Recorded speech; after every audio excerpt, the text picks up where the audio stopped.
Now, Mark, we're going to move on to probably the most difficult group in the World Cup. Group G, Brazil, rule out North Korea, Ivory Coast and Portugal. Brazil, very strong keeper, very strong back four, which is something that's a bit of a surprise for a Brazilian side.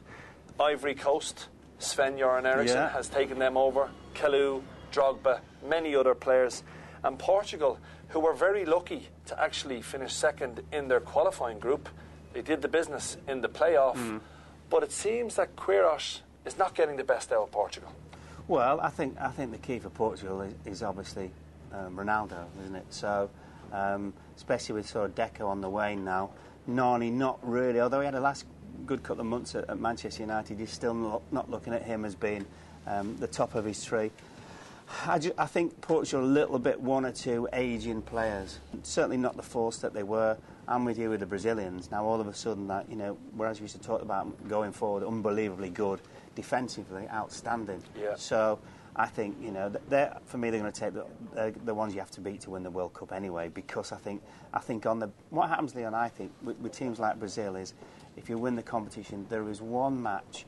Not in the group stage, but later on, where they don't play particularly well, but they get through. And I think because they're so strong defensively, and you mentioned Cesar, the goalkeeper, etc., I think they are the team to beat. I think they're a shoo-ins from that group, even though it's tough, and even though, you know, Ivory Coast, and they've got Dindan as well, who plays up front, the boy at Portsmouth who plays up front with Drogba. So they'll be lively, the Ivory Coast, and I think Sven will give them the boost. I mean, I just see those two as the teams to come through. And I think with Portugal, I'll just kind of go, do you know what?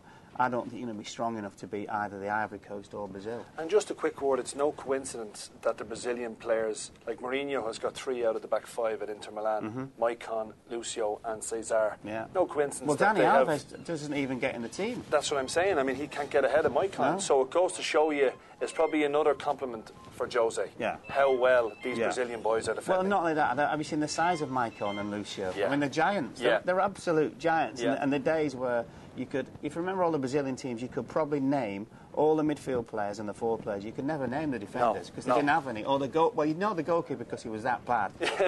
but that's completely changed. So they're also, you know, allied to their skill, like, you know, they're strong. Yeah. And you know, they're very, very organised as well. I mean, I just think they are head and shoulders even better than Spain for me because of that.